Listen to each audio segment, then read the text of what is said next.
Music is the poetry of air. Hi and a warm welcome to you. My name is Neha Dawar and you're watching Sathya.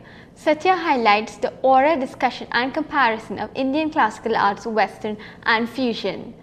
After this break, we're going to have chai time. For you guys who don't know what chai time is a one-on-one with artists both locally and internationally. After this break, in chai time, we'll have a guy who made a landmark for himself, who actually made Trinidad and Tobago very proud. The great sitarist, Mr. Mungal Patasar. So guys, my advice to you is to grab a cup of chai and join us right after this break.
Patasar, your journey has been admirable. Could you stress on that? Because I mean, everybody will want to know how you did it by yourself. Well, when you say the journey has been admirable, I appreciate that very much. But it also was a very long journey, and a journey that required a lot of social adjustments. And when I say required social adjustments, I mean social adjustments from the society and from me as a person and from my family. Because to start with, I chose to play one of the most difficult instruments in the world, the sitar. And the sitar, when I started playing sitar, there was absolutely no acceptance of sitar in Trinidad and Tobago. The only known person in the Western world playing the sitar was Pandit Ravi Shankar, who Pandit Ravi Shankar I accepted as my idol in the process. What I admired most about Pandit Ravi Shankar is that he made his music accessible to the general society, from white to black to brown. And I saw myself following in a similar role. But in Trinidad and Tobago, living in a small society with traditional values and traditional thoughts, that wasn't an easy one to break through. But I don't think you want me to go in depth at this time, so we can discuss that at some other time. So where did your music begin from? Where did you start to love music, that you realize that this is your instrument? Well, that is the question that is often asked. From where did you begin music? Music started in such a way with me that I never knew that I was a musician, because I was born to a mother and father who were both musicians. Father was a singer, my mother was a singer, my brothers were all singers. It was natural for me at the age of 5-6 years old to be the village accompanist, playing the harmonium for satsangs, for kirtans, for bhajan.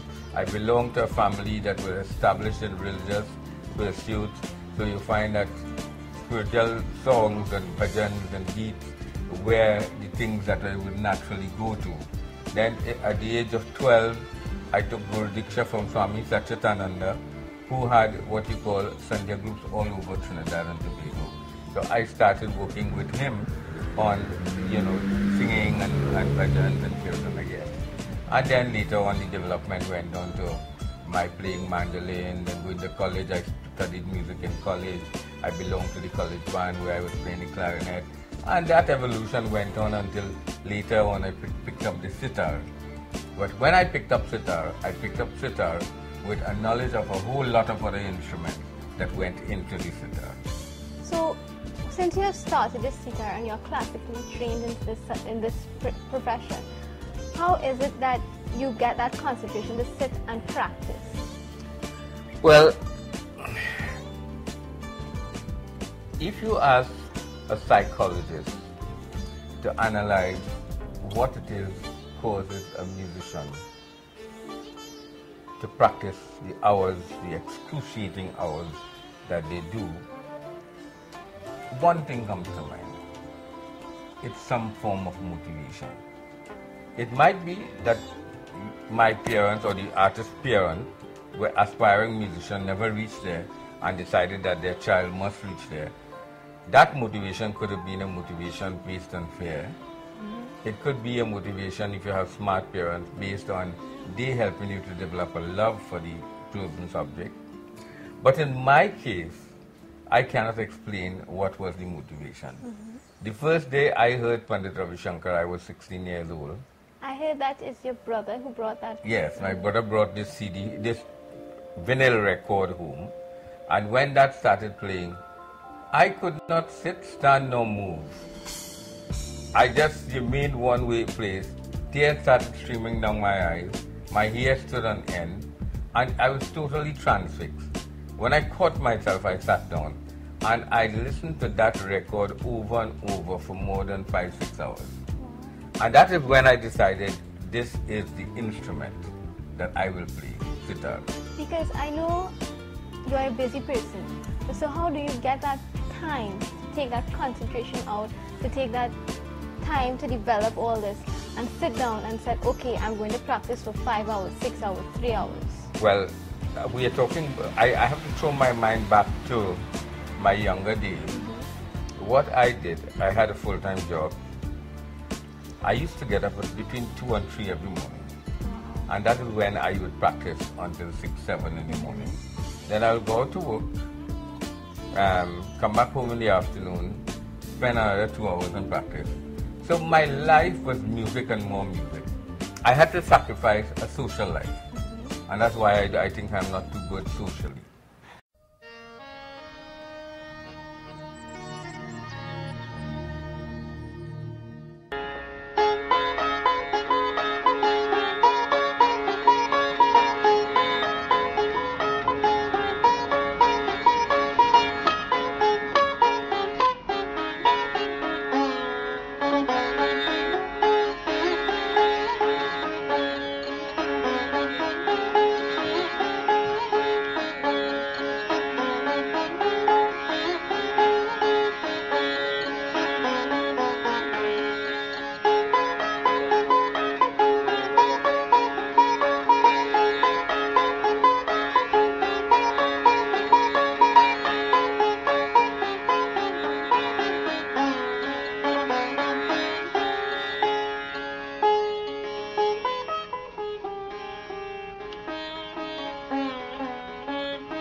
From this song you could even get, songs like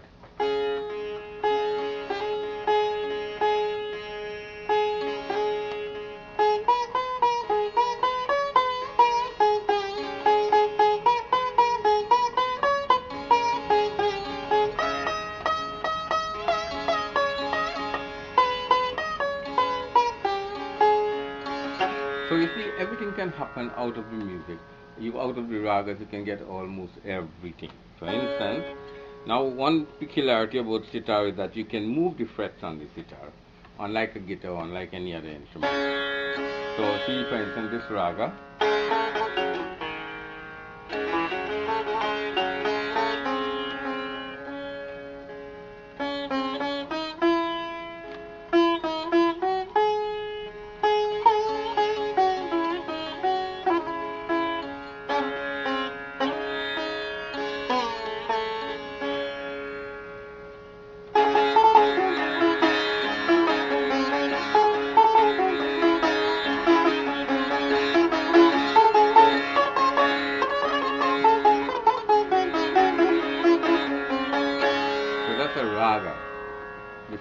how in Trinidad we used to have a song when I was growing up.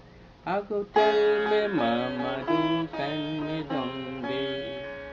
I've created a melody out of that now.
Was your family supportive? I mean, their dad was always busy with their practice.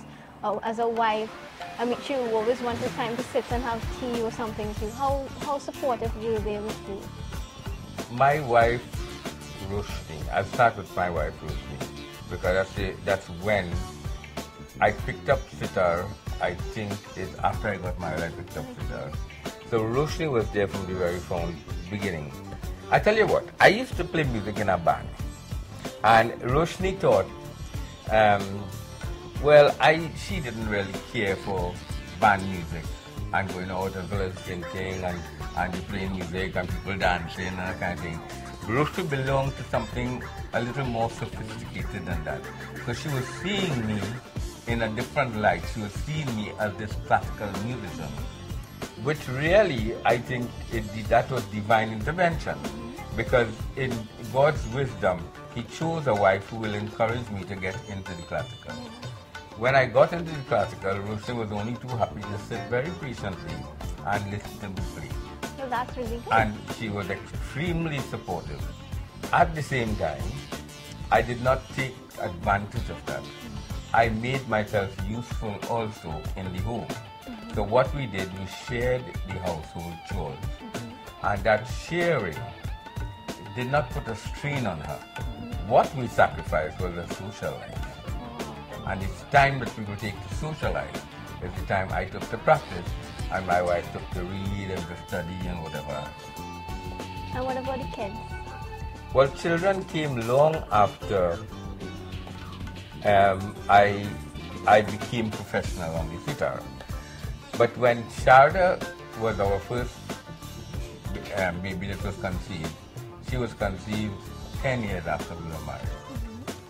So Sharda fell in her mother's womb. She felt the practice that I was doing. Yeah. And The she talent felt was the vibe. instilled in her. Yes, she felt the vibe. You know, there's a story in our religious scriptures about Abhimanyu, who learned, that's the original son, how to break into a chakra, circle of enemies, and fight in there. But by the time he was about to learn how to get out of the chakra, the mother woke up. She was asleep and the father was telling her. The mother woke up and he never learned that, and that's how he got killed. That supports the point that children learn in the wombs of their mothers. And that is how Charlotte did her first lesson to music. And I currently know she's doing her PhD in this. Well, she's doing PhD in cultural studies, but Sharda is a really fine sitar player, and she was launched when she was just 16 years old as a professional sitar player. Through your Caribbean School of Music. Through Caribbean School of Indian Music. So Prashant, on the other hand, when Prashant was 8 years old, his guru in India told me, I want to adopt this boy, because in all my 25 years of teaching, I never taught such a talented child. And that is what he asked, and I could not leave my only son. So Prashant has proven himself to be above the average in his field. Amrita was the one who was what we say dope dam. But yet, Amrita won all the prizes in Sanskritic Sangam for 5 years. She won the first prize in sitar. And she's currently practicing violin. But she's doing violin and sitar also. But you know, she never took it on seriously, but yet she's a natural. She can play.